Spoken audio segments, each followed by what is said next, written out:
Welcome back to Explore Error.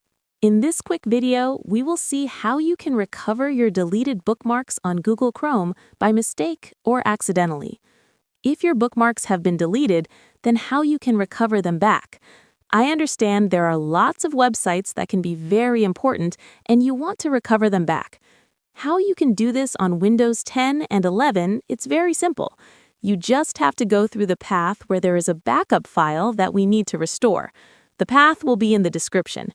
As of now, just follow my instructions and the steps that I'm following. From your keyboard, press the Windows plus R key to open the Run box. Now type this command, %localappdata%, and then click OK. This folder will open and you will be in the local path of the C drive. Here, you need to look for Google and double-click on it, then double-click on Chrome, then on User Data, and then look for Default and double-click on that. Once you come to this location, scroll down and look for Bookmarks and bookmarks.back.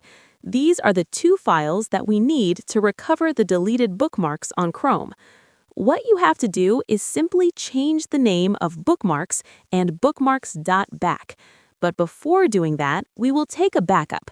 Just copy these files and save them somewhere else, like in Documents, so if anything goes wrong, you can recover them back. Now go back again. Right-click on Bookmarks, click Rename, and rename it to bookmarks.old. Then rename bookmarks.back to Bookmarks. You will get a pop-up message saying if you change a file extension, the file might become unusable. Click Yes. After that, simply relaunch Google Chrome, close it and open it again, and you will see that most of your bookmarks are back. Sometimes a few bookmarks might be missing. As I said, some may not return if they are not compatible with the newer, updated version of Google Chrome. For example, if you had a bookmark from years ago and now you are using an updated Chrome version, it might not come back. But you can check. Hopefully, most of what you need will be back again in the Bookmarks section. That's all, guys. Hopefully you liked it, and if yes, make sure you hit the like and subscribe button. I will see you in the next video. Bye!